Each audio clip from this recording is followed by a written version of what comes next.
Her new boss is the secret father of her son. When the CEO found out, a struggling single mother, takes a job she desperately needs, never expecting her new boss to be the man from her past. He's cold, powerful, untouchable, and he has no idea the little boy waiting after work carries his blood. Then one quiet moment changes everything, when a child speaks the truth no one was ready to hear. A hidden condition, a buried mistake, a secret that could destroy careers, families, and a child's future. As power, money, and fear close in, one man must choose between protecting his empire or protecting his son.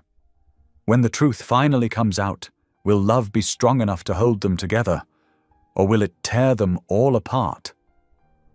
Tell me in the comments where you're watching from right now.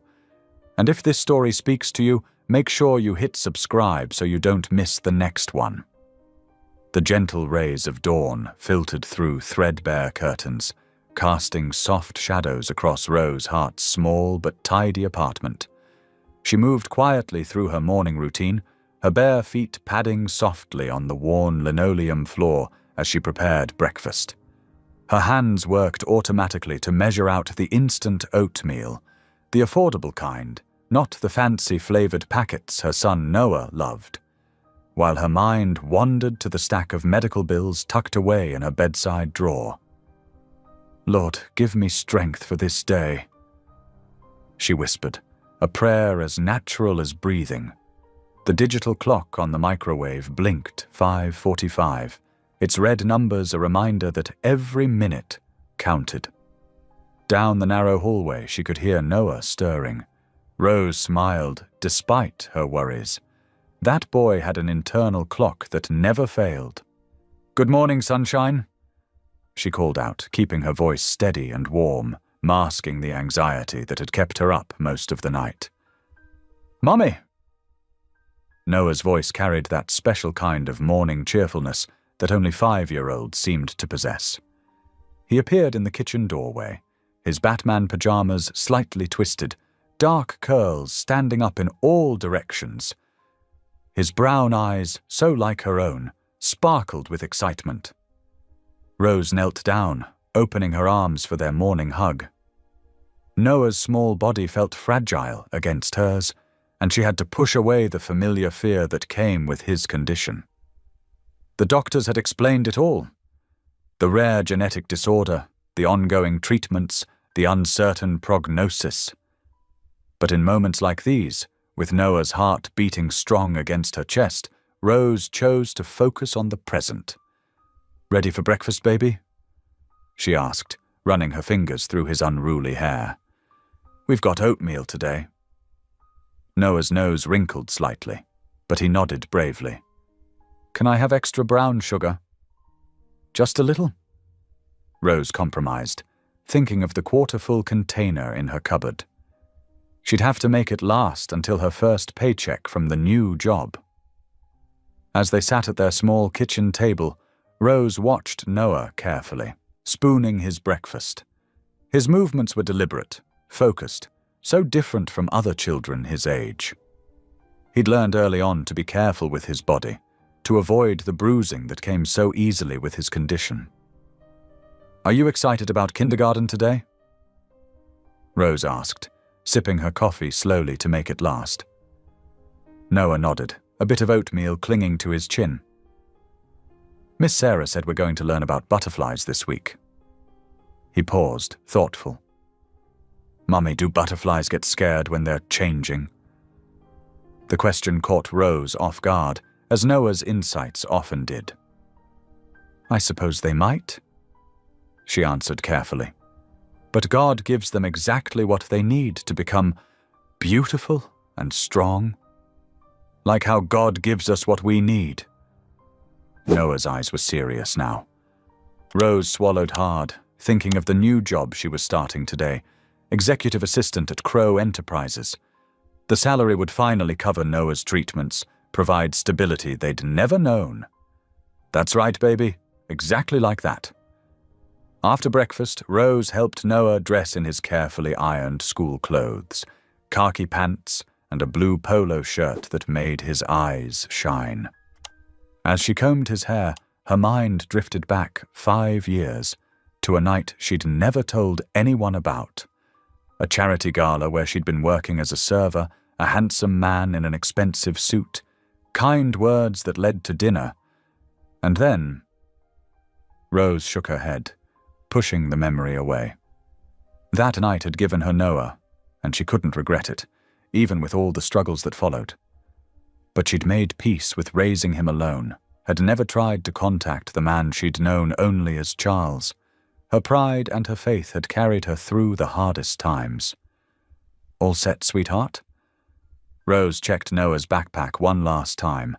Medication, emergency contact numbers, his favorite stuffed elephant for quiet time. Everything in its place, just as she liked it. The drive to Noah's school was quiet, filled with their usual morning prayers and Noah's soft humming. After dropping him off with a tight hug and a reminder to be careful at recess, Rose straightened her second-hand blazer and headed downtown. The Crow Enterprises building rose before her like a glass mountain, its windows reflecting the morning sun. Rose parked her aging Honda in the employee lot, checking her lipstick one last time in the rearview mirror. Lord, I'm grateful for this opportunity, she prayed. Help me make the most of it. The lobby was all marble and chrome, making her sensible heels click loudly as she walked towards the security desk. Everything screamed power and money, so different from the community college where she'd been working part-time. Rose clutched her purse tighter, feeling out of place despite her carefully chosen outfit. The security guard checked her ID and handed her a temporary badge. 35th floor, he directed, pointing to the bank of elevators. Welcome to Crow Enterprises. Rose was admiring the elegant lobby, her head tilted back to take in the soaring ceiling, when movement caught her eye. The elevator doors were opening, and a man was stepping out, tall, distinguished, in an impeccably tailored suit. Her heart stopped. Charles Crow, the CEO himself. The man from that night 5 years ago, the man who had given her Noah. He hadn't seen her yet, was focused on his phone as he walked.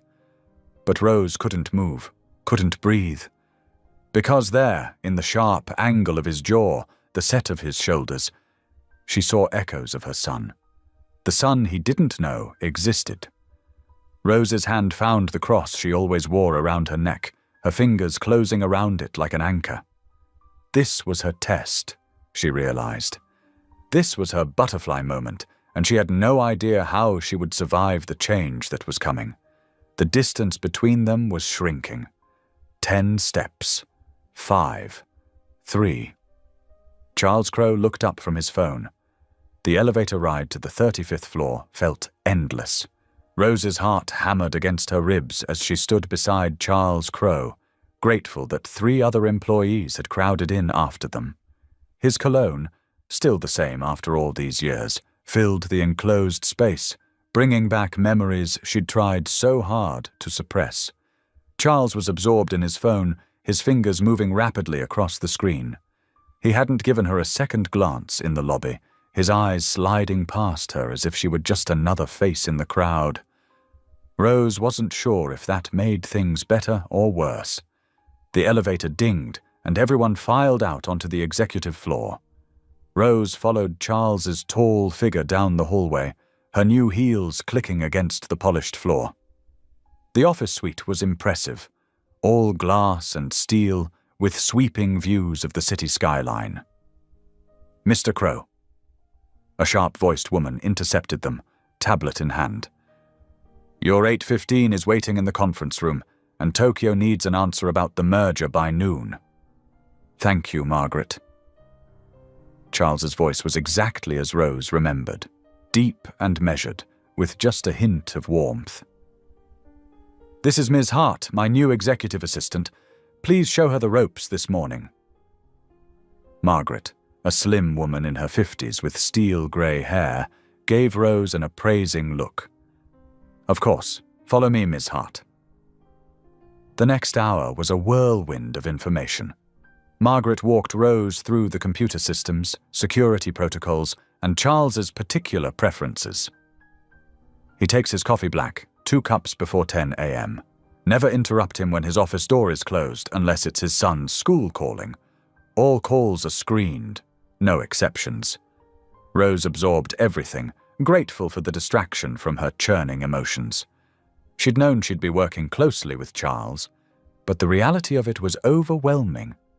Every time his voice carried through the open door of his office, she felt that familiar flutter in her stomach.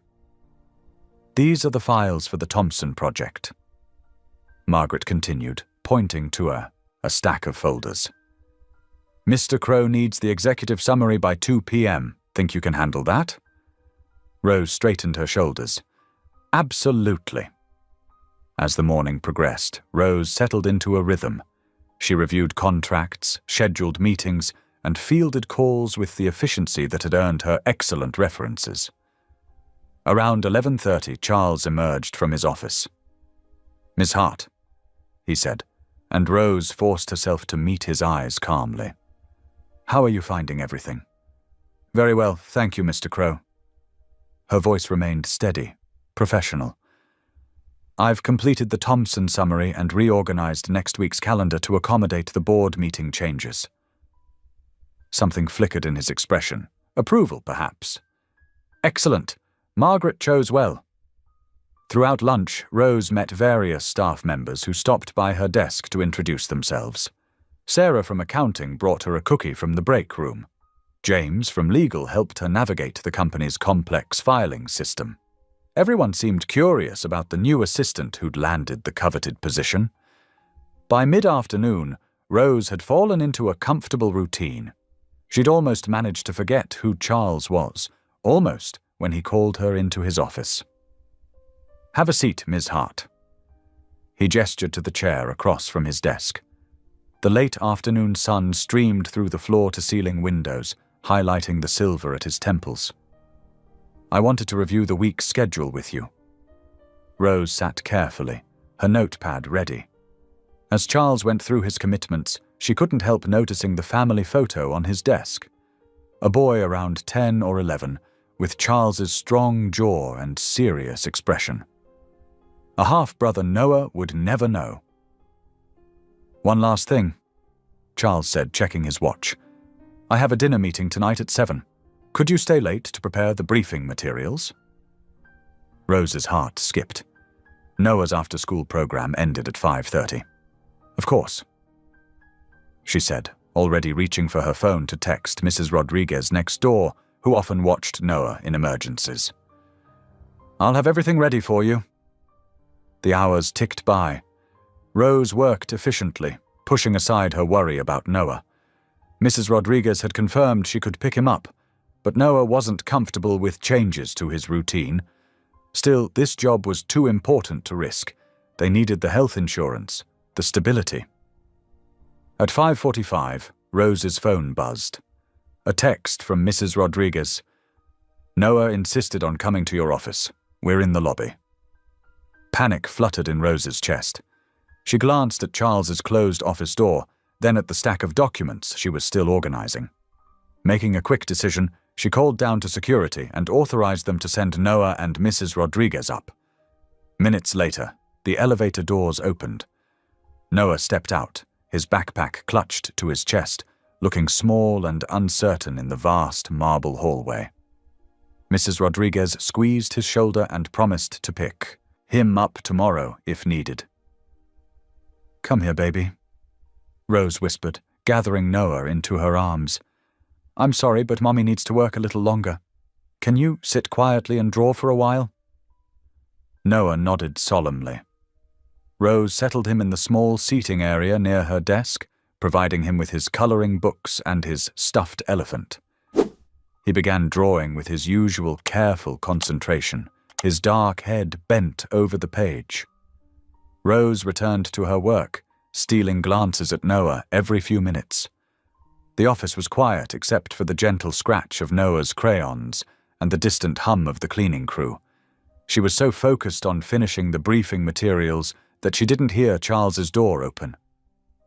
"Ms. Hart, before I leave—" Charles stopped abruptly, his eyes landing on Noah. Rose's heart seemed to stop beating altogether. Charles stood very still, something strange passing across his face as he looked at Noah. His expression shifted from surprise to curiosity to something deeper, something almost like recognition. Though Rose knew that was impossible. "I apologize," Rose said quickly, standing. "My son's after-school care fell through. He'll be very quiet." "No need to apologize." Charles's voice was distant, his eyes still fixed on Noah, who had looked up from his drawing with those serious eyes that were so like his father's. "He seems very well behaved." The moment stretched, heavy with unspoken things. Then Charles shook himself slightly, as if coming out of a trance. "The briefing materials?" "Right here, Mr. Crow." Rose handed him the folder with slightly trembling hands. "Thank you, Miss Hart."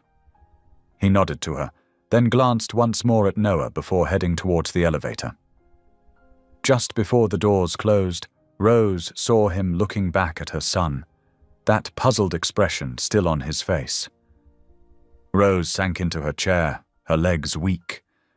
In all her prayers and preparations for this job, she'd never imagined this scenario, her two worlds colliding so suddenly, so completely. Noah went back to his drawing, unaware of the magnitude of what had just happened, while Rose sat at her desk, wondering how long she could keep the truth hidden when it was written so clearly in her son's face. The autumn morning air held a crisp bite as Rose walked hand in hand with Noah toward Lincoln Elementary School. Fallen leaves crunched beneath their feet, and Noah's Batman backpack bounced gently against his small frame with each careful step. "Remember what we talked about?" Rose asked, squeezing his hand gently. "If you start feeling tired, go to the nurse right away." Noah finished, looking up at her with those serious dark eyes. "I know, Mummy." Rose's heart squeezed. At 5 years old, Noah already carried such awareness of his limitations. She stopped at the school entrance and knelt down to straighten his collar, using the moment to study his face for any signs of fatigue. His brown skin held its usual warm glow, but she could see the slight shadows under his eyes from another restless night. "I love you to the moon and back," she whispered, pulling him close. "And to the stars and more." Noah completed their daily ritual, wrapping his arms around her neck. Rose watched him walk into his classroom, his steps measured and careful, so different from the energetic running of his classmates. When he turned to wave one last time, she forced herself to smile brightly, holding it until he disappeared inside. Only then did she let her shoulders slump, offering up her daily prayer for his protection. The drive to Crow Enterprises gave her time to shift mental gears, to push aside her motherly worries and focus on being the capable executive assistant she needed to be. But today, her usual compartmentalization felt harder. Charles's strange reaction to Noah yesterday had left her unsettled, and she couldn't shake the feeling that her carefully constructed walls were beginning to crack. The morning passed in a blur of meetings and phone calls. Rose maintained her professional facade, even as she felt Charles's gaze lingering on her more than usual. Around 3 o'clock, her phone buzzed with a text from Mrs. Rodriguez saying she couldn't watch Noah today. Rose glanced at her calendar. No late meetings scheduled. She could leave on time and pick up Noah herself. At 4:45, Noah appeared in the office reception area, escorted by a security guard who had clearly taken a shine to him. Rose watched through the glass walls as Noah thanked the guard solemnly, his manners impeccable as always. "Hi, baby," she called softly. "Just give me 15 minutes to finish up, okay?" Noah nodded and settled into what had become his spot in the waiting area, pulling out his homework with careful movements. Rose noticed Charles watching through his office window, that same unsettled expression on his face from yesterday. Rose turned back to her computer, but her attention was pulled away moments later by her phone ringing. She recognized the number, Dr. Patterson's office.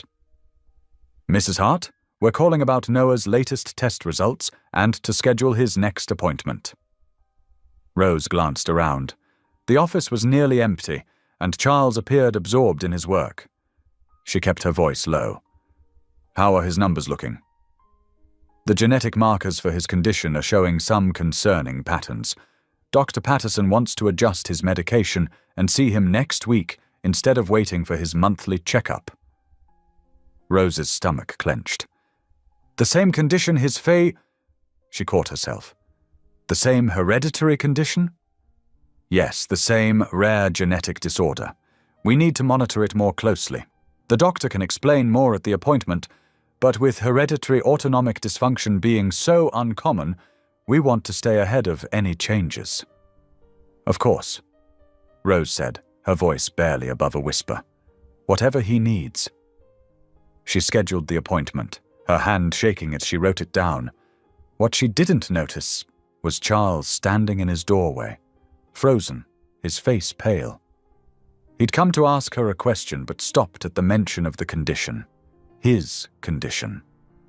The same rare genetic disorder he'd struggled with his entire life. Later, after Rose had gathered Noah and left for the day, Charles sat alone in his dimly lit office. His laptop screen glowed with medical websites and research papers about hereditary autonomic dysfunction. The condition affected less than 0.01% of the population. The chances of two unrelated people having it were astronomical. His fingers moved across the keyboard, pulling up more information. The disorder was hereditary, passed down through direct bloodlines. His own father had had it, and Charles had inherited it. Now, seeing the dates, doing the math, remembering that one night 5 years ago when his carefully controlled life had briefly spun off its axis. Charles leaned back in his chair, his world tilting on its foundation. The boy's careful movements, so like his own childhood habits. Those serious, dark eyes that had seemed so familiar. The medical condition that had shaped his entire life. The pieces were falling into place, forming a picture that both terrified and transfixed him. Outside his window, the city lights began to twinkle on, one by one, as Charles sat motionless, staring at the medical data that seemed to confirm what his heart had already begun to suspect. The evening shadows lengthened across the Crow Enterprises offices as most employees headed home. Rose's desk lamp cast a warm glow over her workspace while she tackled one final urgent task. Charles had requested a complete analysis of their West Coast expansion numbers before tomorrow morning's board meeting, and she was determined to deliver excellence. "Just a few more minutes, baby," she said softly to Noah, who sat quietly at the small conference table near her desk, coloring in his favorite dinosaur book. Noah looked up and nodded, his serious eyes understanding beyond his years. "It's okay, Mommy. I like it here." Rose's heart squeezed at his patience. At 5 years old, he shouldered burdens no child should have to bear. Long hours at the office, medical appointments, and the weight of being different from other kids his age. Yet he never complained. The printer hummed to life as Rose sent the completed report to print. She gathered her things, ready to clip the documents together and leave them on Charles's desk before heading home. When she looked up again, Noah's spot at the conference table was empty. Her heart skipped a beat. "Noah?" she called out, trying to keep her voice calm. The office floor was mostly deserted, but she still worried about him wandering around alone. That's when she noticed Charles's office door was slightly ajar, warm light spilling out. She heard the soft murmur of voices inside, one deep and familiar, the other small and clear. Rose moved towards the door, her steps quickening. Through the glass walls, she could see Noah standing in front of Charles's massive desk, looking up at her boss who had risen from his chair. Something in their postures made her pause, a mirror image of careful stillness, of contained energy. "You look like me," Noah was saying, his head tilted to one side. "And you move careful, like I do." Charles stood frozen, staring down at the boy with an expression Rose had never seen before, something raw and vulnerable breaking through his usual mask of control. Charles started to speak, but words seemed to fail him. Noah took a small step closer, his eyes never leaving Charles's face. The moment stretched, delicate as spun glass, as Noah studied the man before him with that peculiar intensity he sometimes showed. Then, in the clear, innocent voice of a child speaking in simple truth, Noah whispered, "Mommy says you're my daddy." Time seemed to stop. The air itself grew thick and heavy. Rose felt as though she were moving through water as she pushed the door open, her heart thundering in her chest. "Noah!" she gasped, horror flooding through her veins. Charles's head snapped up, his face draining of color as his eyes met hers. The careful walls he maintained, the precise control he wielded over every aspect of his life, all of it crumbled in that single moment of recognition. Rose rushed forward, her hands trembling as she reached for Noah. "I'm so sorry, Mr. Crow. He shouldn't have. I never—" The words tangled in her throat. Charles took an unsteady step backward, his hand gripping the edge of his desk so tightly his knuckles went white. His breathing had grown shallow, a telltale sign of stress that Rose recognized from her research into his condition, their son's condition. "Go home," he said, his voice rough and unfamiliar. "Both of you. Go home now." "Mr. Crow, please, I can explain." Rose tried again, drawing Noah close to her side. "Now." The word came out sharp and final, cutting through the tension like a blade. Noah pressed against her leg, suddenly uncertain in the face of Charles's rigid posture and tight expression. Rose could feel her son trembling slightly, and maternal instinct overcame everything else. She needed to get him out of there, away from the emotional storm brewing in Charles's eyes. "Yes, sir," she managed, guiding Noah towards the door. "I'll have the report on your desk first thing tomorrow." Charles didn't respond. He remained statue still, staring at the spot where Noah had stood, as if he could still see the ghost of his own childhood reflected in the boy's careful movements. Rose gathered their belongings quickly, her movements mechanical while her mind raced. 5 years of careful secrets, of protected truths, all undone by a child's innocent whisper. She could feel the foundations of the life she'd built shifting beneath her feet. As they waited for the elevator, Noah looked up at her with worried eyes. "Did I say something wrong, Mommy?" Rust swallowed hard, smoothing her hand over his dark curls. So like his father's. "No, baby," she whispered. "You just spoke the truth. Sometimes the truth is hard for grown-ups to hear." The elevator doors closed on the image of Charles still standing in his office, outlined against the city lights, his world shaken beyond repair, just as surely as hers had been 5 years ago. In the quiet car ride home, Rose's hands gripped the steering wheel as she fought back tears. She glanced in the rearview mirror at Noah, who had fallen asleep in his car seat, his face peaceful in the passing streetlights. All her careful plans, all her protective walls, had crumbled in a single evening. Tomorrow would bring consequences she couldn't predict. But for now, she could only pray for strength to face whatever came next. The night settled around them as they drove home, the city lights blurring through her unshed tears. Behind them, in his office high above the streets, Charles Crow stood at his window, staring out at nothing, while 5 years of unspoken truth reformed his entire world into something he no longer recognized.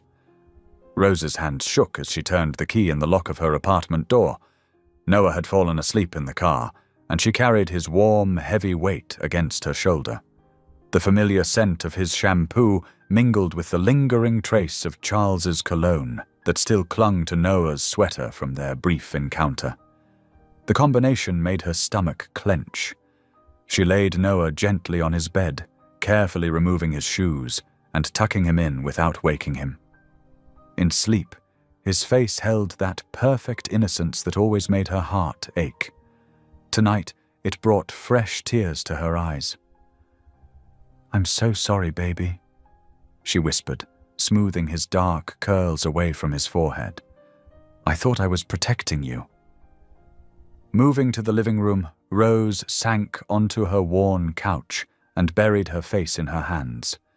The shame and fear she'd been holding back crashed over her in waves. 5 years of careful silence, of protecting her son while building a life for them both, had unraveled in a single moment of childish honesty. Across town, in his penthouse apartment 42 stories above the city, Charles Crowe stood at his floor-to-ceiling windows. The city sprawled before him, a glittering tapestry of lights that usually brought him comfort. Tonight, they blurred together as his mind replayed the moment over and over. "Mommy says you're my daddy." The words echoed in his head, accompanied by the image of Noah's earnest face, a face that now seemed hauntingly familiar. Charles walked to his home office, his movements mechanical. He pulled up his calendar from 5 years ago, scrolling through entries until he found what he was looking for: the charity gala, the night he'd broken his own rules about mixing business with pleasure. The woman in the blue dress who'd listened to him talk about his childhood, his condition, his fears, things he'd never told anyone else. She'd disappeared by morning, leaving only a handwritten note thanking him for a lovely evening. Rose Hart. The name that had meant nothing to him 2 weeks ago now burned in his mind. Charles poured himself 2 fingers of scotch, but left it untouched on his desk. His hands moved across his keyboard, pulling up medical records he technically shouldn't have access to. Noah's file contained details of his condition, the same rare genetic disorder Charles had struggled with his entire life. The coincidence had bothered him even before Noah's revelation. But now... His finger hovered over the phone. One call to his private medical team would confirm what he already suspected. The scotch remained untouched as dawn broke over the city. The next day passed in a blur for both Rose and Charles. She arrived at work early, braced for confrontation, but Charles had left instructions that he would be working from home. The office hummed with speculation about his unusual absence, but Rose kept her head down and focused on her tasks with rigid determination. Noah stayed with her sister that night, giving Rose space to pace her apartment, jumping at every sound that might be a knock at her door. But no one came. The second day brought more of the same uncertain tension. Charles remained absent from the office, though projects and decisions flowed from his home office as efficiently as ever. Rose felt like she was holding her breath, waiting for the other shoe to drop. Late in the afternoon of the second day, Charles sat in his home office, staring at the envelope that had just been delivered. Inside lay the results of the DNA test he'd ordered, using samples from Noah's medical records and his own doctor's files. His hands were steady as he opened it, but his heart thundered in his chest. The clinical language swam before his eyes until he found the percentage he was looking for: 99.9% probability of paternity. Charles Crowe, the man who controlled vast business empires, who had built his life on careful planning and absolute control, fell to his knees. The paper crumpled in his grip as emotions he couldn't name crashed through him. Somewhere in the city, in a modest apartment he'd never visited, was his son. A boy who moved carefully, just like him. A boy who carried his genetic legacy, his condition, his blood. The carefully constructed walls of his life lay in ruins around him as the truth sank in. He was a father. He had been for 5 years without knowing it. The weight of lost time, of moments he could never recover, pressed down on his shoulders until he could barely breathe. The sun set over the city, casting long shadows across the floor where Charles remained kneeling, the DNA results clutched in his hand, his world forever altered by the scientific confirmation of what a 5-year-old's innocent words had already told him. The morning sun cast long shadows through the windows of Crow Enterprises as Rose stepped out of the elevator. Her hands trembled slightly as she clutched her tablet, trying to maintain her composure. The message had arrived 15 minutes ago, a simple request from Charles Crow to meet in his office at 8 o'clock sharp. The executive floor was eerily quiet. Most employees wouldn't arrive for another hour, leaving Rose alone with the soft hum of the air conditioning and the click of her heels against marble floors. She paused outside Charles's office, took a deep breath, and knocked. "Come in, Miss Hart." His voice was steady, controlled, the voice of a man who had made 1,000 difficult decisions. Rose entered, her back straight, chin lifted with quiet dignity despite the fear churning in her stomach. Charles stood by the window, his tall frame silhouetted against the morning light. He didn't turn immediately, and Rose noticed the tension in his shoulders, the way his hands were clasped tightly behind his back. When he finally faced her, his expression was not what she expected. There was no anger, no accusation, only a profound sadness that made him look older than his 42 years. "Please sit down," he said, gesturing to one of the leather chairs in front of his desk. Rose settled into it, her hands folded in her lap to hide their trembling. Charles didn't sit behind his desk as usual. Instead, he chose the chair beside her, turning it slightly to face her. "I have something to show you," he said quietly, reaching for an envelope on his desk. He removed a single sheet of paper and held it for a moment, as if its weight was far greater than mere paper should be.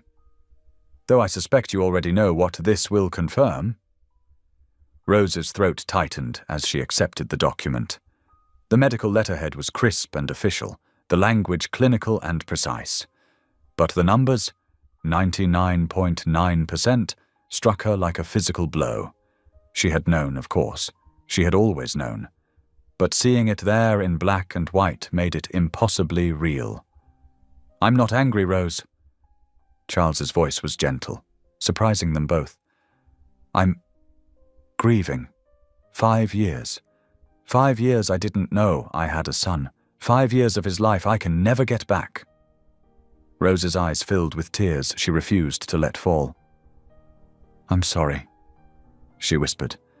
"I tried to find you afterward, but you'd left the country for business. Then weeks passed, and months, and She shook her head. "I convinced myself it was better this way, that Noah and I would be fine on our own." Charles leaned forward, his elbows on his knees. "Tell me about him, please. I need to know everything." For the next hour, Rose shared stories about Noah. His first words, his first steps, his love of dinosaurs and space. She spoke of his quiet bravery during medical treatments, his gentle heart, his uncanny ability to make friends with anyone. With each story, she watched Charles's face change, saw the emotion he tried to hide as he learned about the son he never knew he had.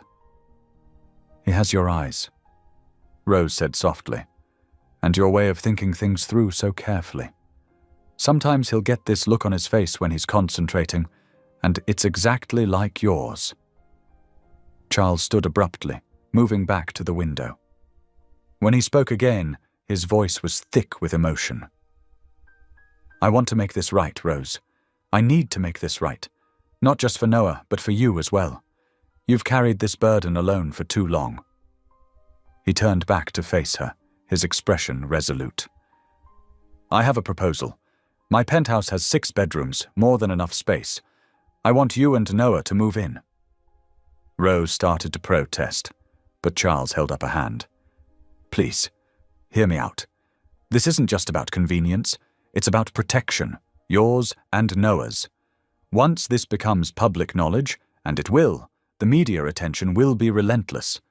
My home has security, privacy, and the space to give everyone room to adjust to these changes. He moved to his desk, pulling out a folder. I've had my lawyers draw up an agreement. It protects your rights and Noah's. You'll have your own wing of the penthouse, complete autonomy in your daily lives, and a substantial monthly allowance for Noah's care and education. All I'm asking for is the chance to know my son, to be part of his life, and to provide the security you both deserve. Rose's mind whirled with the implications. The practical part of her saw the wisdom in his offer, the security, the medical care Noah could receive, the opportunities it would provide.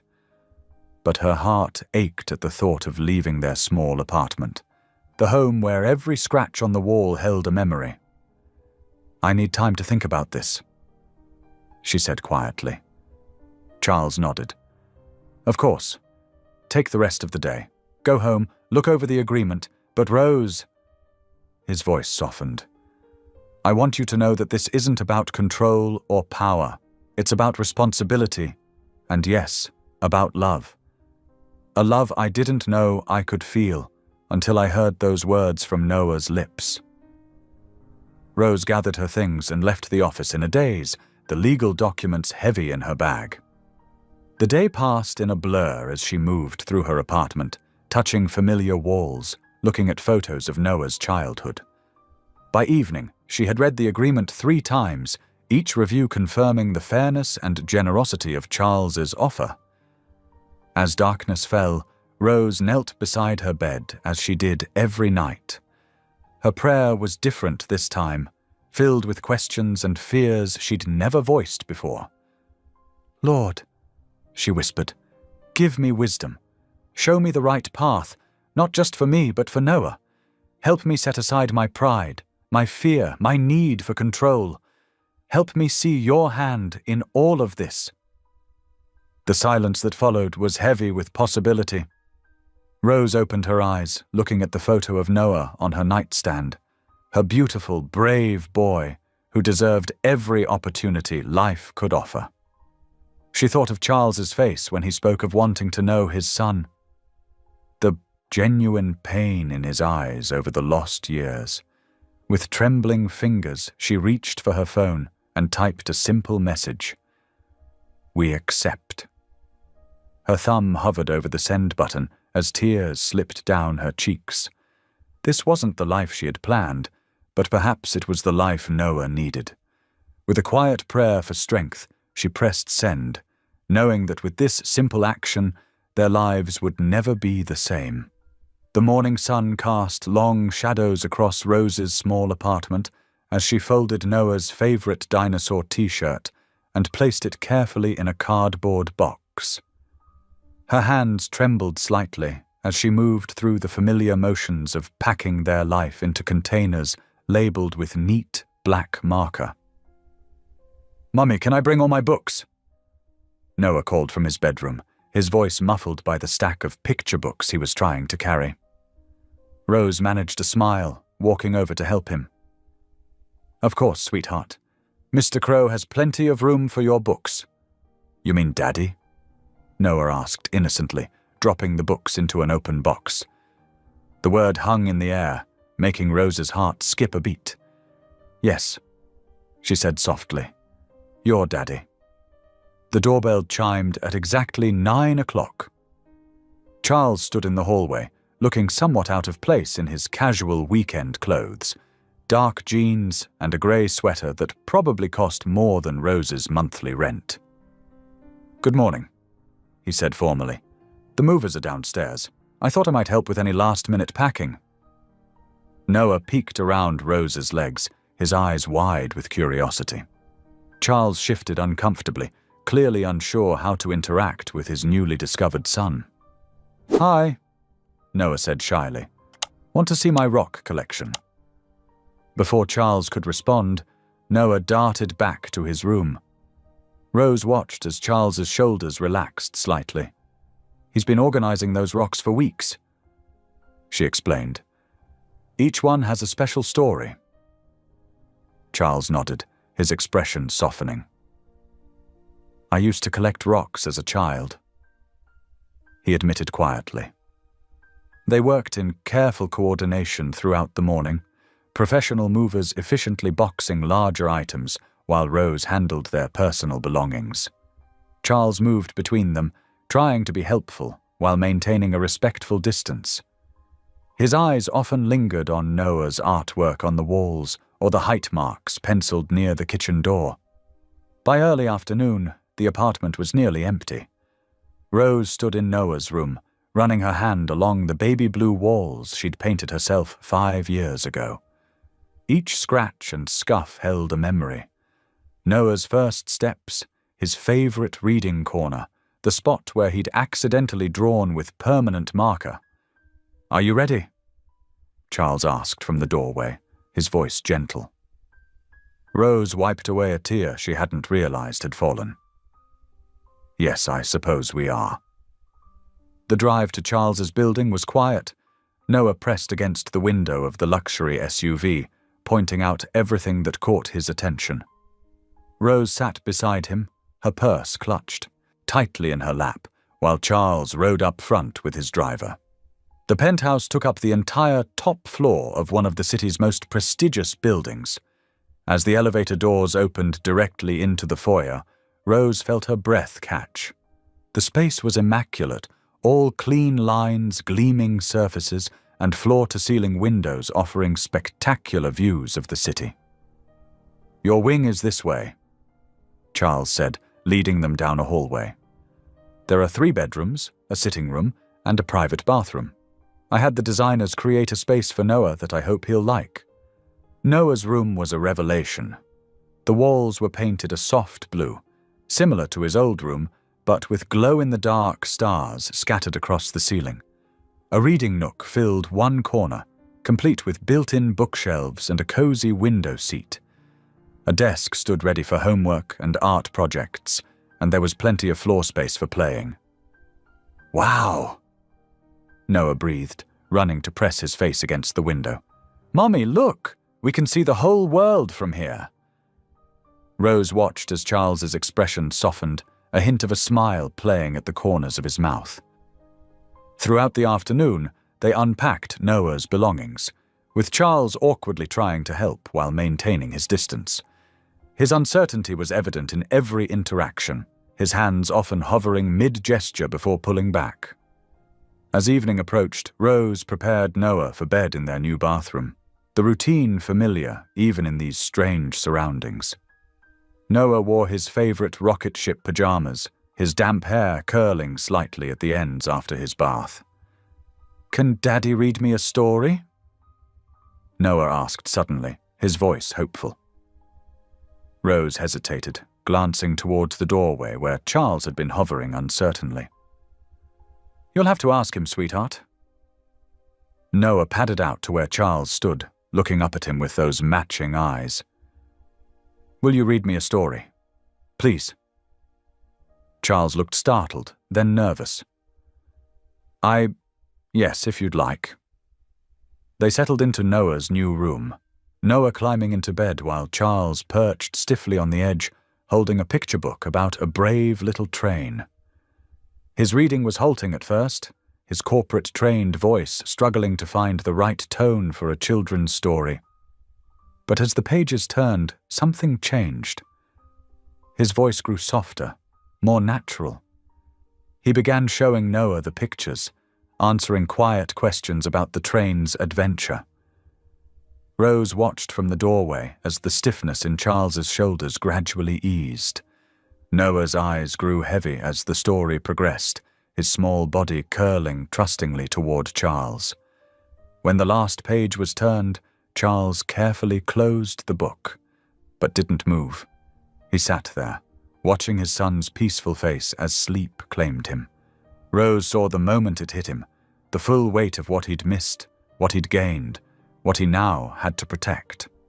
Charles reached out with a trembling hand and ever so gently brushed a curl from Noah's forehead.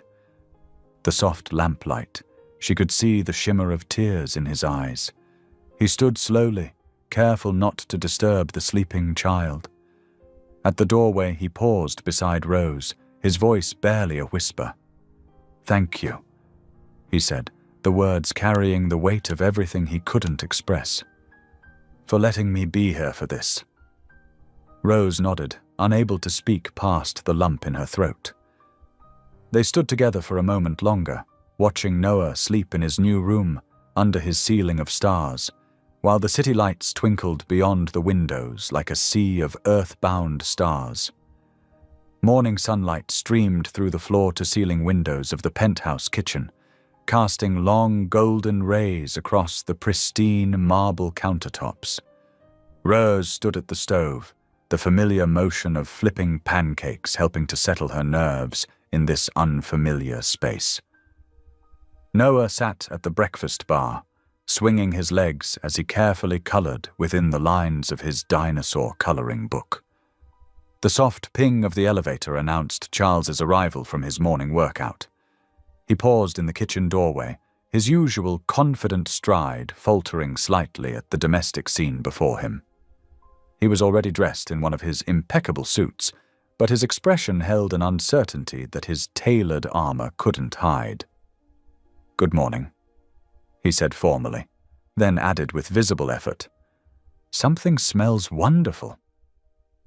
"Mommy makes the best pancakes," Noah declared without looking up from his coloring. "She puts tiny chocolate chips in them that look like freckles." A ghost of a smile touched Charles's lips. "Is that so?" Rose placed a stack of golden pancakes on the breakfast bar. "Would you like some?" she offered quietly. "There's plenty." Charles hesitated, then nodded. "Thank you. I usually just have coffee, but—" He sat down next to Noah, maintaining a careful distance that spoke volumes about his discomfort. Noah pushed his coloring book toward Charles. "Look, I made the T-Rex blue. Blue is my favorite color." "Mine too," Charles replied softly, studying the carefully colored page with more attention than it probably warranted. Rose set plates in front of them both, then made one for herself. The kitchen fell into an awkward silence, broken only by the gentle clink of silverware and Noah's happy humming. Charles ate with precise movements, but his eyes kept drifting to Noah, studying the way the boy cut his pancakes into tiny pieces, just as Charles was doing. "We should leave in 30 minutes for Noah's appointment," Rose said finally, glancing at the clock. Charles straightened, his CEO demeanor sliding back into place. "Yes, of course. I've cleared my schedule for the day." At the hospital, the sterile corridors and antiseptic smell brought a different kind of tension to their strange family unit. Noah held Rose's hand tightly as they walked to the pediatric wing, his earlier cheerfulness dimming slightly. Charles followed a step behind, his presence both protective and uncertain. "Doctor," Sarah Chen greeted them warmly in her office, her kind eyes taking in the addition of Charles without missing a beat. "Noah, how are you feeling today, buddy?" "Good," Noah replied, already heading for the toy corner he knew well. "Mr. Crow," Dr. Chen acknowledged, "I understand you'd like to be brought up to speed on Noah's condition."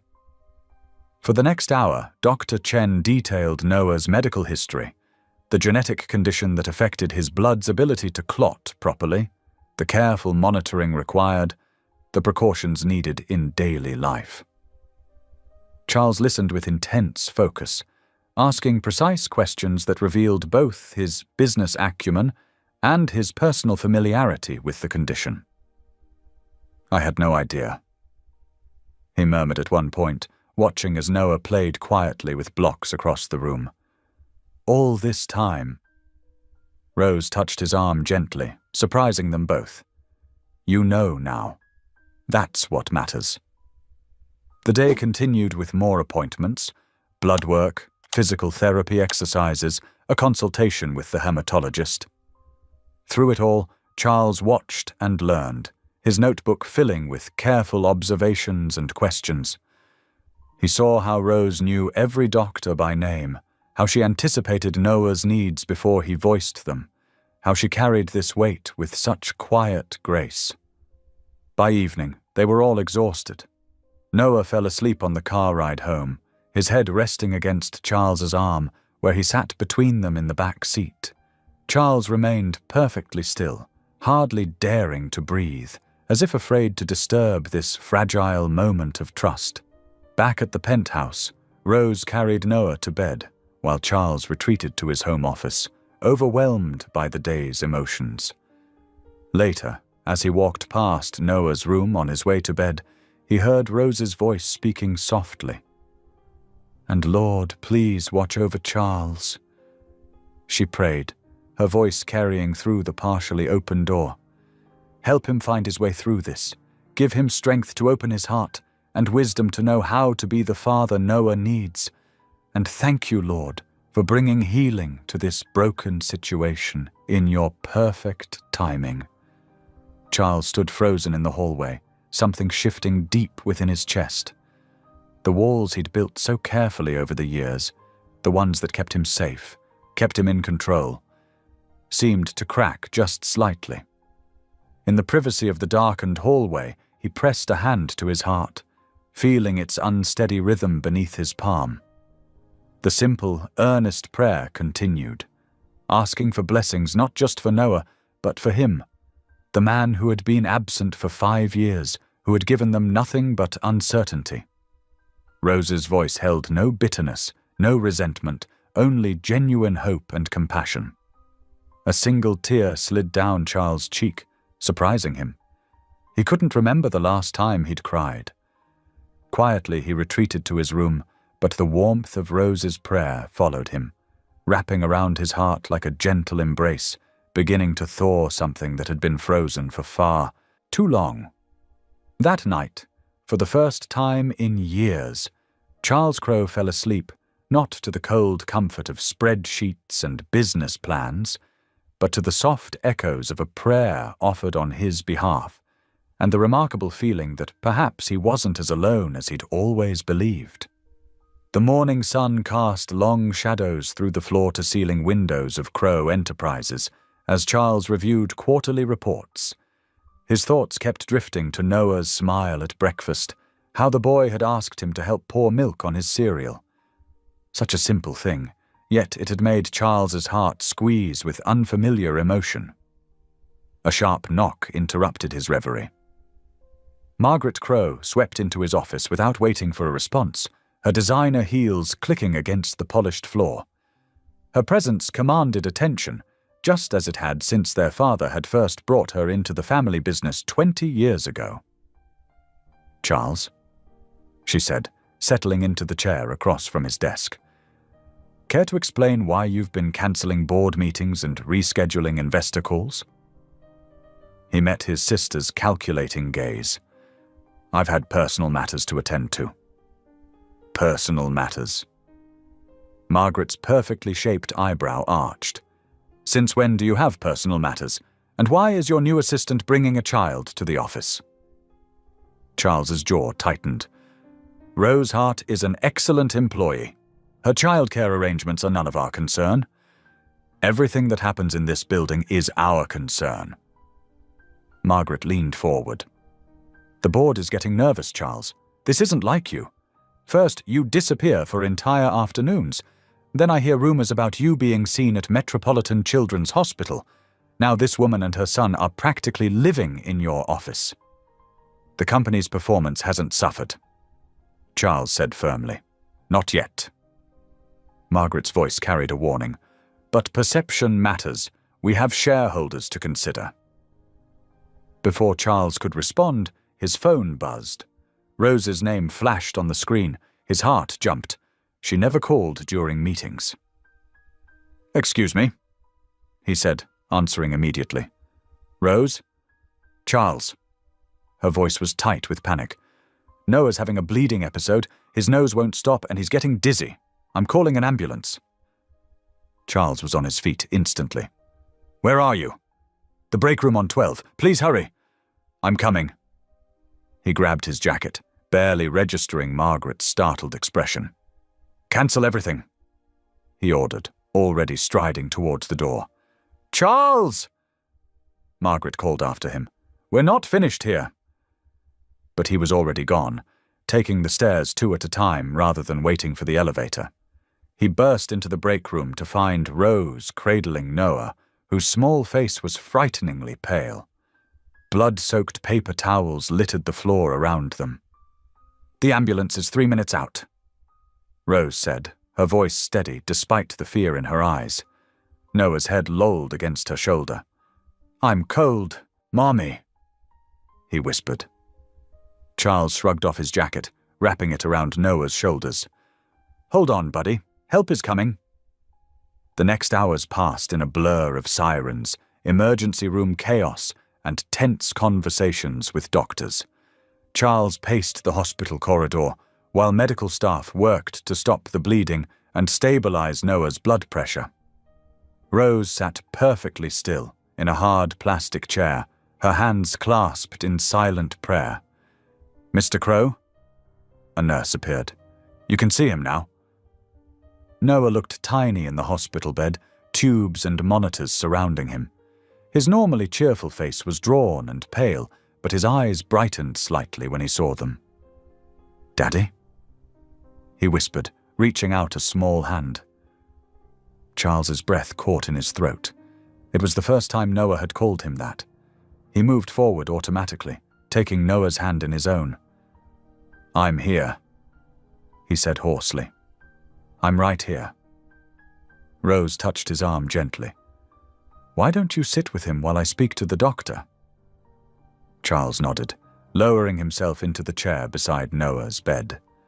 The boy's eyes were already drooping with medication, but his grip on Charles's hand remained firm. "Will you stay?" Noah asked softly. "All night," Charles promised. "As long as you need." As evening deepened into night, Charles maintained his vigil. Rose dozed fitfully in another chair, but he couldn't sleep. He watched the steady rise and fall of Noah's chest, each breath a precious gift. The monitors beeped steadily, marking time in the quiet room. Memories of his own childhood hospitalizations surfaced, the loneliness, the fear, the stern faces of doctors. His father had been too busy running the company to stay, and his stepmother Margaret had considered illness a weakness. But Charles was determined to be different, to be better. Around 3 a.m, Noah stirred restlessly. "Thirsty," he mumbled. Charles carefully helped him sip water through a straw, supporting his head with a gentleness he hadn't known he possessed. When Noah drifted back to sleep, Charles found himself doing something he hadn't done in decades. He prayed. It wasn't an elegant prayer. He didn't know the right words. But in the pre-dawn darkness, watching his son's peaceful face, Charles poured out his heart in silent supplication. "Please," he thought. "Please let him be okay. I'll do anything. Be anything he needs. Just please." The sky was beginning to lighten when Dr. Chen arrived for morning rounds. She reviewed Noah's charts and vital signs with quiet efficiency. "The bleeding has stopped," she announced. "His numbers are stabilizing. We'll keep him for observation today, but I expect he can go home tomorrow." Relief washed over Charles in a powerful wave. He squeezed Noah's hand gently, looking up through the window as the first rays of sunrise painted the sky in soft pink and gold. "Thank you," he mouthed silently, meaning it with every fiber of his being. "Thank you." Sunlight streamed through the hospital room window as Noah stirred awake, his small face less pale than the night before. Charles, who hadn't left his side, straightened in his chair as Noah's eyes fluttered open. "Good morning, buddy," Charles said softly, squeezing his son's hand. Rose awakened at their voices, quickly moving to Noah's other side. "How are you feeling, sweetheart?"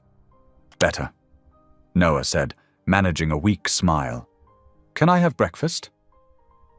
Before they could answer, Dr. Chen entered the room, her white coat crisp and her manner gentle but professional. She checked Noah's vital signs while making friendly conversation about his favorite cartoons, putting him at ease. "Noah's responding well to the treatment," she said, turning to Charles and Rose. "But we need to discuss something important." She glanced meaningfully at Noah, who was now distracted by the morning cartoons Rose had turned on. They stepped into the hallway, where Dr. Chen's expression grew serious. "There's a new procedure that could help prevent these episodes. It's shown promising results in early trials, but—" She paused, choosing her words carefully. "It carries risks. Without it, Noah will continue having these dangerous bleeding episodes. With it, we might be able to significantly improve his quality of life." Charles felt his chest tighten. "What kind of risks?" "The procedure involves gene therapy targeting the affected blood vessels. There's a 15% chance of complications, including severe bleeding or rejection, but if successful, it could reduce his episodes by up to 80%. Rose gripped the edge of her sweater, knuckles white. "When would you want to do this?" "The sooner the better. I'd recommend within the next 48 hours while we have him stabilized. I know it's a lot to process, but time is crucial." Charles and Rose exchanged looks, years of separate worry for Noah converging in that moment.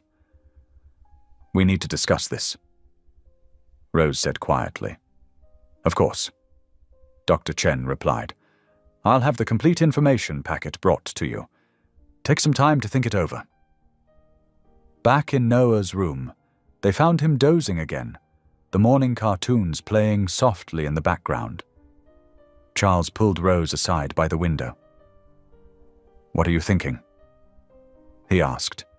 Rose wrapped her arms around herself, watching Noah sleep. "I'm terrified," she admitted. "But I've been praying for a solution for so long. What if this is the answer?" Charles ran a hand through his disheveled hair. "The risks. I know, but watching him suffer through these episodes—" She wiped away a tear. "What do you think?" It struck Charles how naturally they'd fallen into making this decision together, despite everything. "I think we need to give him this chance," he said slowly. "I've lived with this condition my whole life. If there had been something like this when I was his age—" They spent the morning reviewing the medical information, asking questions, and watching Noah closely. By afternoon, they had made their decision. Dr. Chen scheduled the procedure for 2 days later, setting things in motion with quiet efficiency. The next 48 hours passed in a blur of preparation. Noah underwent preliminary tests while Charles and Rose worked together to keep his spirits up. They read stories, played games, and tried to maintain a sense of normalcy in the sterile hospital environment. Charles cancelled all his meetings, delegating essential tasks to his executive team. For the first time in his career, the company wasn't his primary concern. He noticed how Rose's faith seemed to strengthen her, giving her a calm center despite her obvious worry. She prayed openly by Noah's bedside each night, and Charles found himself drawing comfort from the sound of her voice. On the evening before the procedure, after Noah had fallen asleep, Charles found Rose in the hospital chapel. She sat in the dim light, her Bible open in her lap. "May I join you?" he asked hesitantly. She nodded, moving over on the wooden pew. They sat in companionable silence for a while, the chapel's peace wrapping around them like a blanket. "I haven't been in a church since I was a child," Charles admitted quietly. Rose looked at him with gentle understanding. "God doesn't mind. He's just glad you're here." "I wouldn't know what to say." "Just talk to him like you'd talk to Noah, from your heart." Charles thought about that, about the way he'd learned to open up with his son, about the walls that had started crumbling since Noah and Rose came into his life. The morning of the procedure dawned clear and cool. They arrived at the hospital early, Noah clutching his favorite stuffed dinosaur. The pre-op room was busy with nurses checking vital signs and adding medications to his IV. "Remember what we talked about?" Rose asked Noah, keeping her voice steady. "The doctors are going to help make you stronger, like a superhero." Noah nodded bravely, though his lip trembled slightly. "Will you be here when I wake up?" "Both of us," Charles promised, including himself naturally in the family circle. "We'll be right here waiting." When it was time, they walked alongside Noah's gurney to the surgery doors. Rose kissed his forehead, whispering a prayer. Charles squeezed his small hand one last time.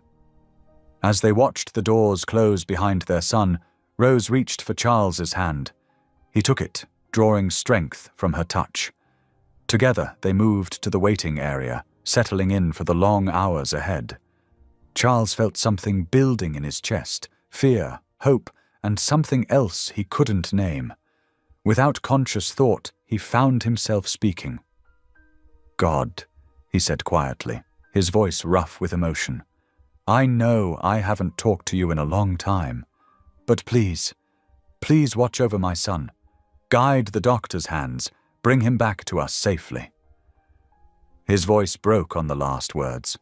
Rose's hand tightened in his, and together they waited, their prayers rising silently in the sterile hospital air.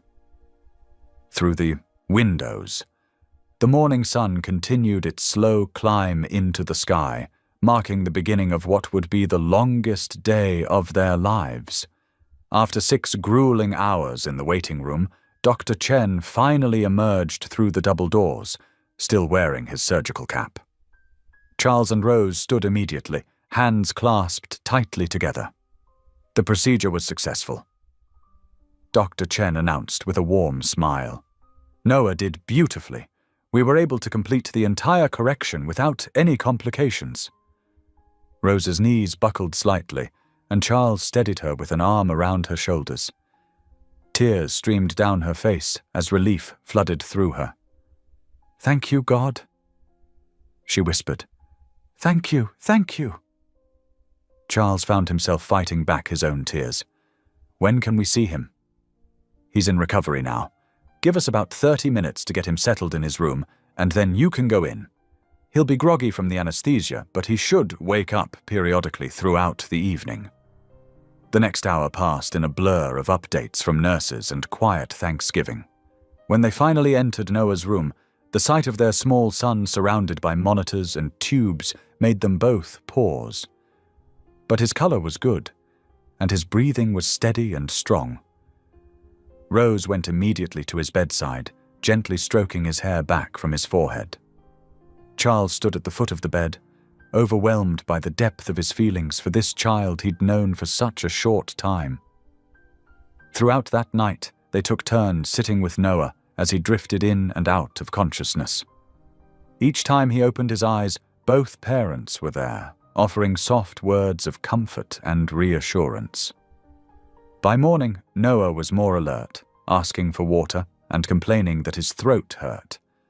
The nurses brought him ice chips and promised popsicles later if he continued to improve. Charles watched in amazement as his son's resilient spirit began to shine through the post-surgical haze. "Daddy?" Noah called out weakly, reaching for Charles's hand. "Will you tell me a story?" Charles's heart swelled at the word "daddy." Without hesitation, he pulled his chair closer and began weaving a tale about a brave little knight who faced a dragon and won. The next few days showed steady improvement. Noah's medical team was pleased with his progress, and his vital signs remained strong. Charles split his time between the hospital and essential work meetings, while Rose remained a constant presence at Noah's bedside. On the 4th day, Dr. Chen declared Noah ready to go home. The drive back to the penthouse was filled with Noah's excited chatter about showing his battle scar to his stuffed animals. "Remember, young man," Rose cautioned gently, "you still need lots of rest and careful movement." "I know, Mummy," Noah said, then turned to Charles. "Daddy, will you help me build a pillow fort later? A small one?" Charles caught Rose's eye in the rearview mirror, seeking approval. At her slight nod, he smiled. "A small One sounds perfect, buddy. The next 2 weeks passed in a blur of recovery milestones and growing family bonds. Charles surprised himself by how naturally he fell into the rhythm of fatherhood. He learned to check Noah's temperature without fumbling the thermometer, to measure medications exactly, and to tell when his son was trying to push past his prescribed activity limits. More importantly, he learned the small moments that made up a child's day. The way Noah's hair stuck up in the morning, his preference for the blue cup at breakfast, the specific voice he used for each of his stuffed animals. Charles found himself storing away these details like precious gems, building a treasury of fatherhood he'd never expected to have. One evening, about 3 weeks after the surgery, Charles arrived home early from work to find Rose and Noah in the kitchen. The counter was dusted with flour, and the air smelled of vanilla and warmth. "We're making cookies," Noah announced from his perch on a kitchen stool, his hands covered in cookie dough. "I can see that." Charles laughed, setting down his briefcase and rolling up his sleeves. "Need another helper?" Rose's surprise melted into pleasure as Charles joined them at the counter. She showed him how to roll the dough into balls and press them down with a fork, creating the classic peanut butter cookie pattern. "Like this?" he asked, concentrating intently on the task. "Perfect," Rose assured him, their eyes meeting over Noah's head. The kitchen filled with laughter as Noah told stories about his day, imitating his teacher's voice and acting out playground adventures. When the cookies were done, they sat together at the kitchen island, dunking warm cookies in cold milk and leaving crumbs everywhere. "Can we do this every night?" Noah asked hopefully. "Maybe not cookies every night," Rose amended, "but family dinner together? I think we can manage that." "Family dinner," Charles repeated softly, savoring the words. They settled into a routine of evening meals together, sharing stories about their days and making plans for the weekend. Charles found himself looking forward to these moments more than any business success. One particular evening, they were celebrating Noah's latest clean bill of health from Dr. Chen. Rose had prepared Noah's favorite spaghetti and meatballs, and the conversation flowed easily between them.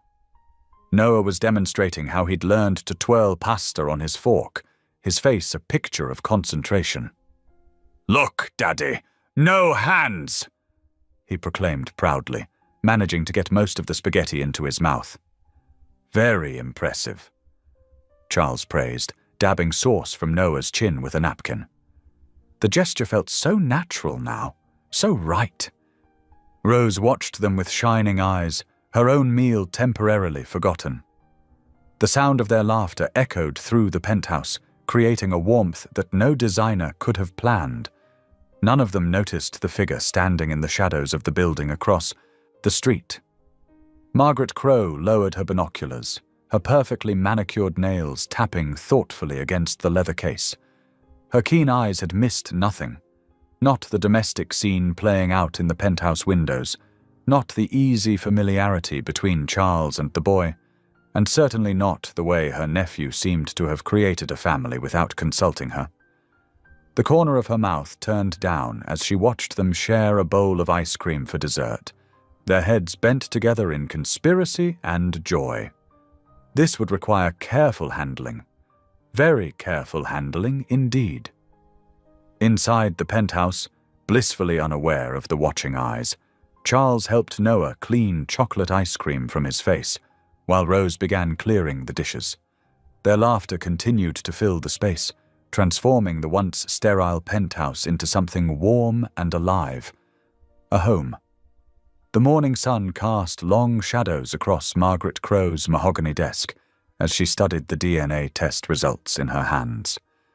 Her fingers, adorned with an heirloom ruby ring, traced the lines of data that confirmed what her surveillance had already suggested. The boy living in Charles's penthouse was more than just a child. He was a Crowe heir. Margaret placed the paper down with deliberate care, her burgundy nails tapping a steady rhythm on her desk. She had called in countless favors to obtain these results, but the investment had paid off. Now she understood why her usually predictable nephew had been acting so strangely these past weeks. The intercom buzzed. "Mr. Crow is here to see you, Mrs. Crow." "Send him in," Margaret replied, her voice as smooth as aged whiskey. Charles entered the office with his usual confident stride, but Margaret noticed the slight shadows under his eyes, the softening around his jaw that spoke of home-cooked meals and late nights reading bedtime stories. "Aunt Margaret?" he greeted, settling into one of the leather chairs across from her desk. What was so urgent it couldn't wait until the board meeting? Margaret lifted the DNA results. "I think you know exactly why I called you here, Charles." She watched the color drain from his face. "Did you really think you could hide a Crow heir from me?" Charles's hands gripped the armrests. "How did you get those results?" "That's hardly important now, is it?" Margaret leaned forward. "What matters is that your little secretary's son, your son, poses a significant risk to this company's stability. The board won't take kindly to learning that their CEO has been harboring a secret love child." "Noah is not a risk," Charles said, his voice tight. "He's my son, and this is a private family matter." Margaret's laugh was sharp. "Private? Nothing about the Crow family is private, Charles. You know that better than anyone." She stood, moving to the window that overlooked the city. "The board meeting is at 4 o'clock this afternoon. They'll want answers about these rumors of your domestic situation." Charles rose to his feet. "What do you want, Margaret?" She turned to face him, her expression calculated. "Want?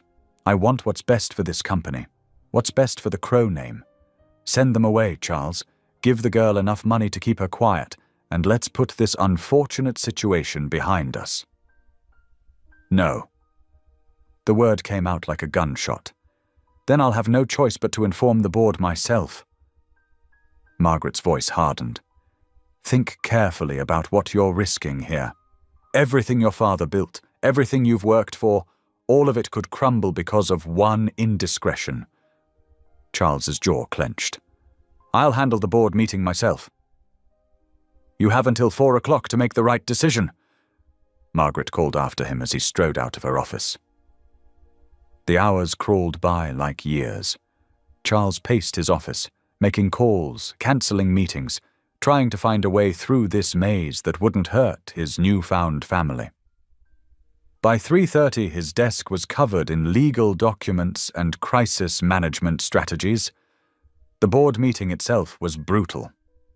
Charles stood at the head of the long table, facing the suspicious stares of 12 board members as Margaret sat at the far end, a slight smile playing at her lips. "Mr. Crow," one of the older board members began, "these rumors about a child living in your penthouse, a child who may have claim to the Crow fortune, are deeply concerning." Charles straightened his tie. "My personal life is not up for discussion." "It is when it affects shareholder confidence." Another board member cut in. "We've already seen a 2% drop in stock value since these whispers began." The meeting dragged on for hours, voices rising and falling like waves against rocks. Charles defended his position, but he could see the tide turning against him. By the time he left the boardroom, his shirt was damp with sweat, and his head pounded with tension. He didn't notice Rose standing in the shadows of the hallway, didn't see her slip away as he spoke into his phone. "We need to consider all options. Yes, I understand the pressure. The board's concerns aren't without merit." Rose's heart hammered in her chest as she hurried back to her desk. She had come to deliver some late files, but what she'd heard froze her blood. The words echoed in her mind as she gathered her things and left for the day. All options, pressure, board's concerns. That evening, the penthouse felt different to Rose. Colder somehow, despite the warm spring air flowing through the open windows. She watched Charles pick at his dinner, his mind clearly elsewhere. and saw the weight of the day's meetings in every line of his face. Noah was already asleep when Charles received another call. He stepped onto the balcony to take it, his voice carrying faintly through the glass. "I know what's at stake. I need time to think it through. Yes, I understand what the company needs." Rose's chest tightened. She had been naive to think this could work, to believe that Charles Crowe would choose their makeshift family over his empire. The signs were all there. His distraction at dinner, the hushed phone calls, the way he'd barely looked at Noah all evening. After Charles left for a late-night emergency meeting, Rose moved through the penthouse like a ghost. She packed efficiently, years of practice making her movements quick and quiet. Noah's favorite stuffed animals went first, then his clothes, then the medications he would need. She left behind anything Charles had bought them, taking only what they had brought. As she worked, tears slid silently down her face. She had let herself hope, let herself believe that God had finally given them the family she'd prayed for. But some dreams were too fragile to survive in the harsh light of reality. She wrote a short note and left it on the kitchen counter. "We won't be a burden to you or your company. Noah will always know he was loved, even if only for a little while." The clock struck 11 as Rose gently lifted a sleeping Noah from his bed. He stirred slightly, mumbling, "Daddy coming to read story?"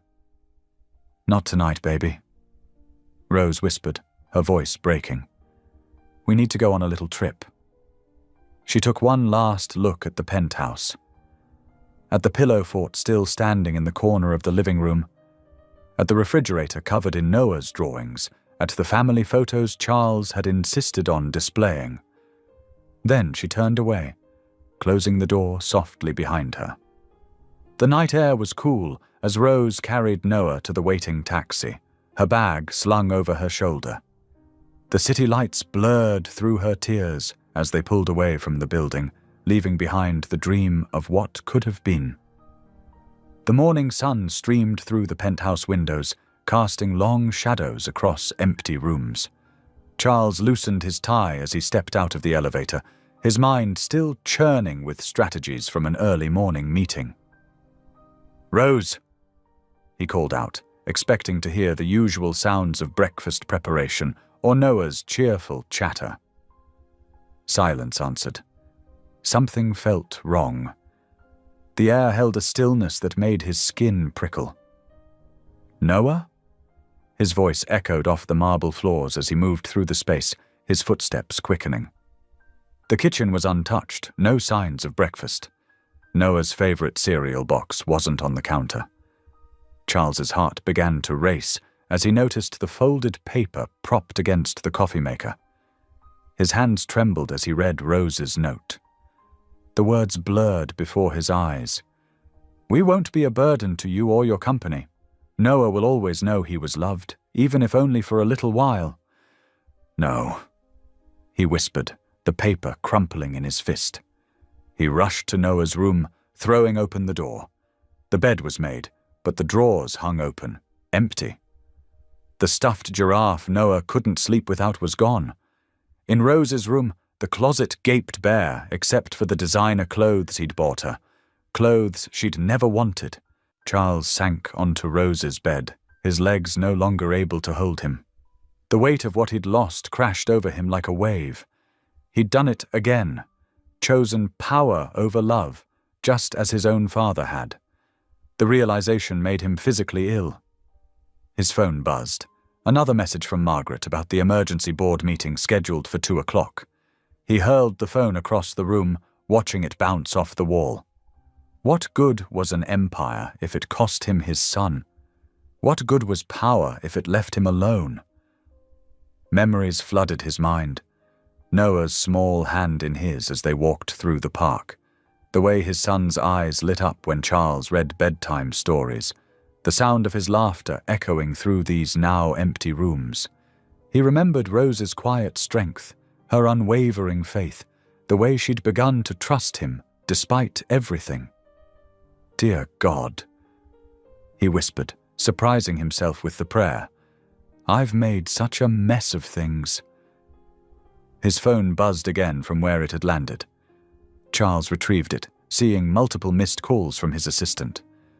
When he finally answered, the news made his blood run cold. "Sir, Ms. Crow is preparing a press release. She's planning to announce Noah's existence to the media.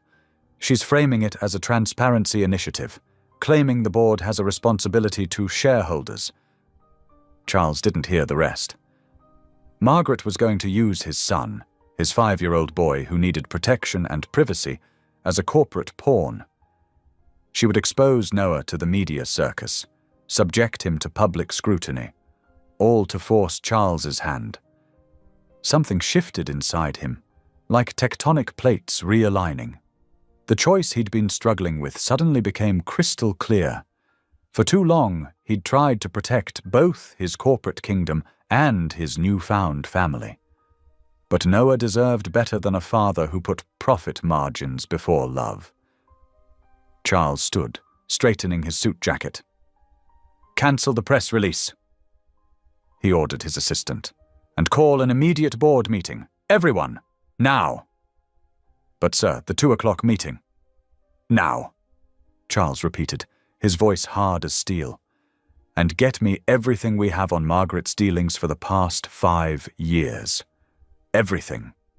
As he strode toward the elevator, Charles paused at Noah's room one last time.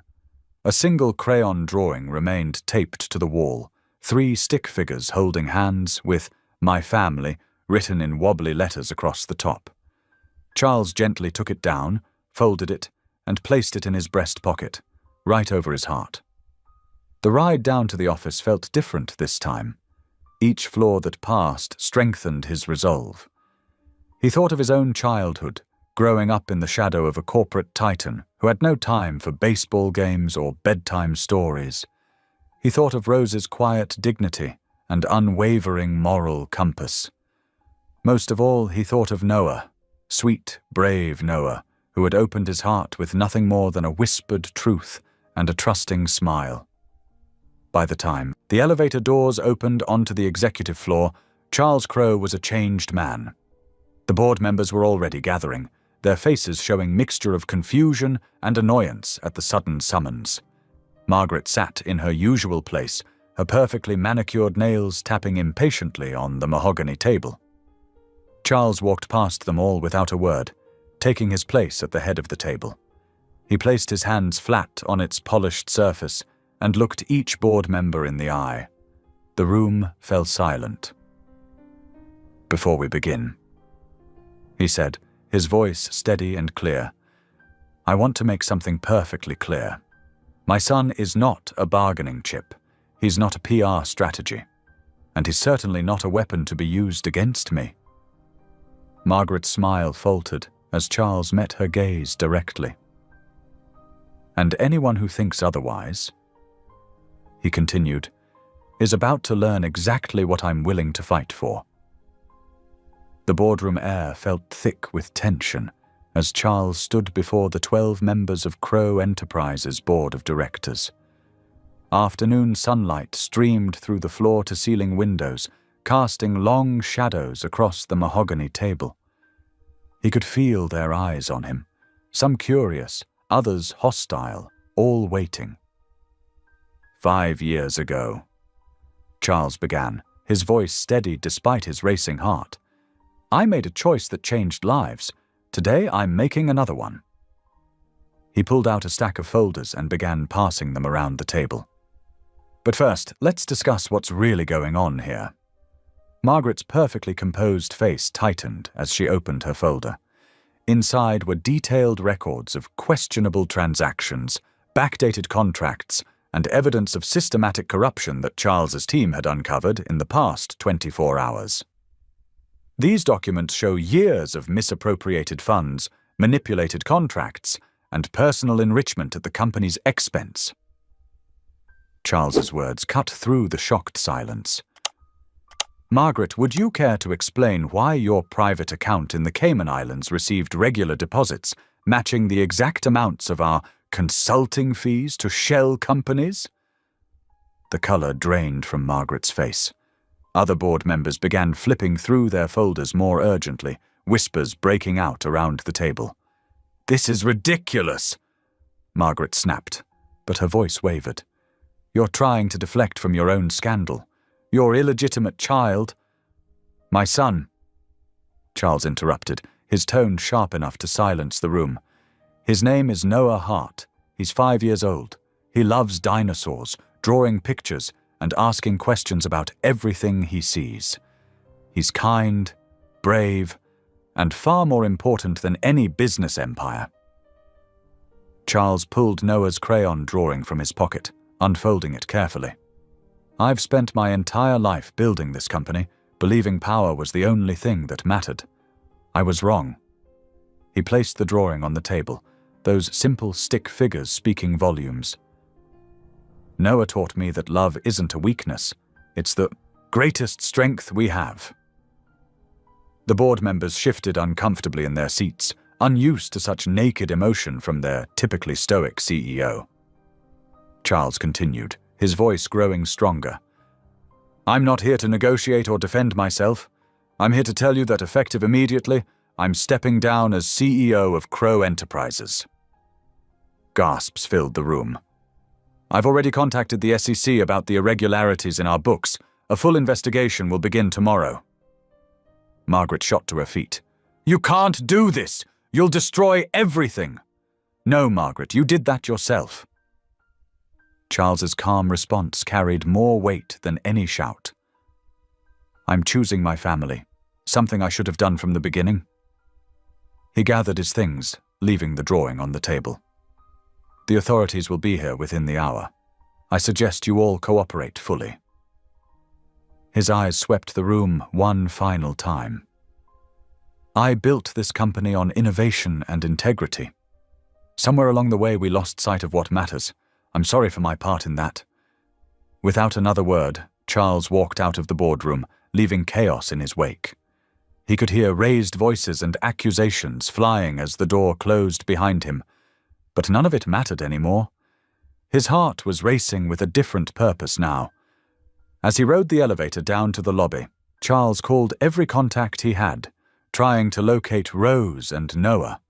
It took hours of desperate searching before a quiet voice on the phone gave him what he needed. Rose had been seen entering St. Michael's Church on the east side of town. The sun was setting as Charles parked his car outside the small brick church. Through the stained glass windows, he could see the warm glow of evening light mixing with candlelight. His footsteps echoed on the stone path leading to the heavy wooden doors. For a moment, he hesitated. What right did he have to disturb her prayers? But then he remembered Noah's smile, Rose's quiet strength, and the family they could be. Taking a deep breath, Charles reached for the door handle. The ancient hinges creaked softly as he stepped into the sacred space. The scent of candle wax and old wood filled his lungs, and somewhere in the shadows ahead, he knew Rose was praying for guidance, just as he was praying for the courage to make things right. Charles's footsteps echoed softly through the empty church as he walked down the center aisle. In the dim light, he could make out Rose's silhouette in the front pew, her head bowed in prayer. Noah lay sleeping beside her, his small form curled up on the wooden bench. The sight stopped Charles in his tracks. His heart ached with a pain he'd never known before, the pain of almost losing what mattered most. Taking a deep breath, he moved forward quietly until he stood just a few feet away. "Rose," he said softly, his voice barely above a whisper. She turned, startled, then quickly wiped her eyes. "Charles, please." He interrupted gently. "Let me speak first." He knelt down beside the pew, humbling himself before her. "I've spent my whole life thinking I had to be perfect, that showing emotion was weakness, that power was everything. I was wrong about all of it." In the gentle glow of candlelight, tears glistened in his eyes. "I walked away from everything today. The company, the board, all of it. I told them about Noah, about who I really am, and for the first time in my life, I felt free. Rose watched him carefully, her expression guarded but softening. Why? Because none of it matters without you and Noah. Charles's voice cracked with emotion. I'm not asking for control or making demands. I'm asking for forgiveness. For the chance to be the father Noah deserves and the man worthy of your trust. He reached for her hand tentatively. I know I've made mistakes, terrible ones. But meeting you that night 5 years ago wasn't one of them. It gave me Noah. It led me to you again. And if you'll let me, I want to spend the rest of my life making up for lost time. Rose's fingers trembled as they wrapped around his. I was so afraid, she whispered. Afraid you'd use your power to take him from me. Afraid you'd see us as a liability. Never, Charles said firmly. You and Noah are my greatest blessing. I see that now. I'll spend every day proving it to you both, if you'll give me the chance. Noah stirred slightly in his sleep, murmuring something about dinosaurs. They both smiled, their eyes meeting in shared tenderness for their son. What happens now? Rose asked softly. Now we rebuild, together. Charles squeezed her hand gently. I've already started the process of restructuring the company ethically. There will be investigations, changes, probably some difficult times ahead. But I promise you, I'm doing it the right way this time. The weeks that followed proved the truth of Charles's words. Day by day, he worked tirelessly to transform Crow Enterprises while making time for his family. The media storm around the corruption scandal gradually subsided as Charles cooperated fully with authorities and implemented sweeping reforms. Every morning began with family breakfast, Noah chattering excitedly about school while Charles and Rose shared quiet smiles over coffee.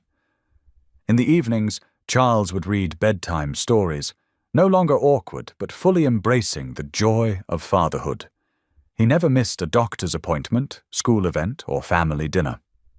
At work, Charles built a new leadership team committed to transparency and ethical business practices.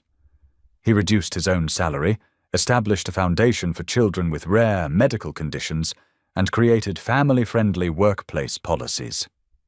The press began calling it the Crow Revolution, but Charles knew it was simply living up to the man his son believed him to be. Rose watched the transformation with growing trust and admiration. She saw how Charles would stop everything to take Noah's calls, how he'd spend hours helping with homework, how he prayed with them each night. This wasn't the cold, powerful CEO she'd feared. This was a man learning to love with his whole heart. 1 month after that night in the church, Charles planned a special evening. He asked Rose to meet him in the penthouse garden after work, where Noah was already waiting excitedly. The space had been transformed with twinkling lights, and Noah's artwork displayed proudly on easels. As Rose stepped onto the rooftop, Noah ran to hug her. "Mommy, look what we made!" Charles stepped forward, taking her hand. Together, they walked through a gallery of Noah's drawings, their whole story told through a child's eyes. The first meeting in the office, bedtime stories, hospital visits, family dinners, each moment captured in crayon and love. At the final easel, Noah bounced excitedly. "This one's new! I just made it!" Rose looked at the drawing and gasped softly. It showed 3 stick figures holding hands, with a big heart around them, and the words, "My family," written in Noah's careful printing. Charles knelt down, one knee on the ground, still holding Rose's hand. Noah stood beside him, beaming with pride as his father pulled out a small velvet box. "Rose," Charles said softly, his voice full of emotion. "You taught me what real love looks like. Through your faith, your strength, your grace, you showed me the man I could be. Noah made me a father, but you made me whole." He opened the box, revealing a simple but elegant ring. Will you make us a family? Will you marry me?" Noah wrapped his arms around both of them as they knelt there, 3 hearts beating as one, waiting for the word that would complete their journey from strangers to family. Rose looked at their son's hopeful face, then into Charles's eyes, seeing all the love and commitment she'd ever dreamed of finding. Tears of joy spilled down her cheeks as she squeezed both their hands and whispered, "Yes." The morning sun filtered through stained glass windows, casting rainbow patterns across the small church's wooden pews. Rose stood before the mirror in the tiny preparation room, smoothing her simple white dress with trembling hands. No elaborate decorations adorned the space, just fresh wild flowers and sunlight, exactly as she'd wanted. Through the door she could hear the gentle murmur of the intimate gathering. Friends from work, church members who'd supported her through the years, and a handful of trusted colleagues who'd stood by Charles during the company's transformation. Noah peeked his head in, dressed in a miniature suit that matched his father's. "Mommy, you look like an angel," he whispered in awe. Rose knelt down, careful not to wrinkle her dress, and hugged him close. "Thank you, sweetheart. Are you ready to help walk me down the aisle?" He nodded solemnly, taking his role as both ring-bearer and escort very seriously. "Daddy's waiting. He looks nervous, but happy nervous." The church piano began playing softly as Rose took Noah's small hand. Together they walked down the aisle, past the smiling faces of their chosen family. Charles stood at the altar, his eyes filling with tears as he watched them approach. The ceremony was beautifully simple. The pastor spoke of love, forgiveness, and new beginnings. When it came time for the vows, Charles's voice was steady and sure. "Rose, you showed me that true strength lies in opening your heart, not closing it. You and Noah are my miracle, my second chance at life. I promise to cherish you both, to walk in faith beside you, and to love you with everything I am." Rose's voice shook slightly as she responded, "Charles, you taught me that trust can be rebuilt, that love can heal old wounds. I promise to stand with you, to believe in you, and to build our future together in faith and truth." After the ceremony, they celebrated with a modest reception in the church hall, filled with laughter and heartfelt toasts. As evening approached, the new family returned to their home, no longer just Charles's penthouse, but a true family home filled with Noah's artwork, Rose's books, and countless photos of their journey together.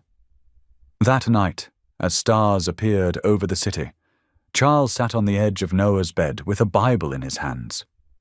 Rose leaned against the doorframe, watching as father and son read together about David's courage, Noah's faith, and God's endless love.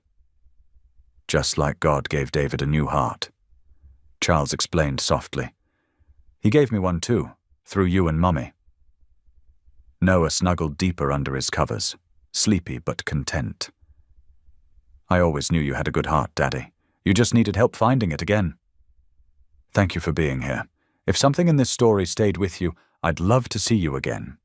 Subscribe, and tomorrow I'll bring you another story crafted with heart."